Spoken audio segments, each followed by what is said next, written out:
Madras Aluminium versus Tamil Nadu Electricity Board 2023 Supreme Court is the most important case of the July month,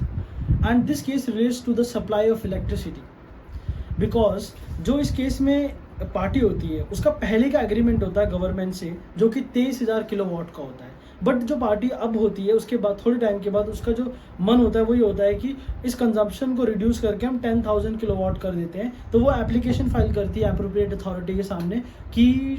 जो application जो electricity supply है वो 10,000 kilowatt की कर दी जाए। पर जो अथॉरिटी होती है वो बहुत टाइम तक उस एप्लीकेशन को पेंडिंग रखती है और उसके बाद जो बिल आता है उनका वो 23,000 किलोवाट के अकॉर्डिंग आता है, ना कि 10,000 किलोवाट के जिसके लिए एप्लीकेशन पेंडिंग होती है। अब ये जो पार्टी होती है वो इस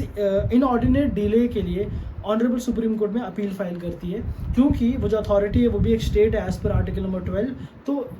जो भी स्टेट की रिस्पॉन्सिबिलिटीज़ होती हैं वो उसके अम्ब्रेला के अंडर ही आएगी। जब वो सुप्रीम कोर्ट में अपील फाइल करती है तो सुप्रीम कोर्ट उसे उस अपील को अलाउ कर देता है और सुप्रीम कोर्ट ये कहता है, सुप्रीम कोर्ट की ऑब्जर्वेशन इस केस में ये है कि जो अथॉरिटी है वो भी एक स्टेट है आर्टिकल नंबर 12 के अकॉर्डिंग। सो उसके ऊपर जितनी भी फंडामेंटल राइट्स हैं उस सब की लिमिटेशन अप्लाई होंगी, इंक्लूडिंग आर्टिकल नंबर 14। सो जो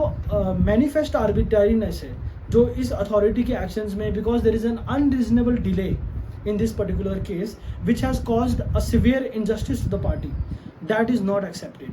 and that particular authority is bound by the principles of equality and the equality code which is embedded in article number 14. So article number 14 is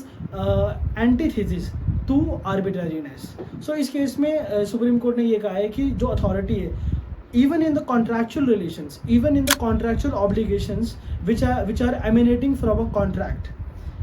that also that particular authority is bound by the principles of article number 14, article number 20 and every other fundamental right, because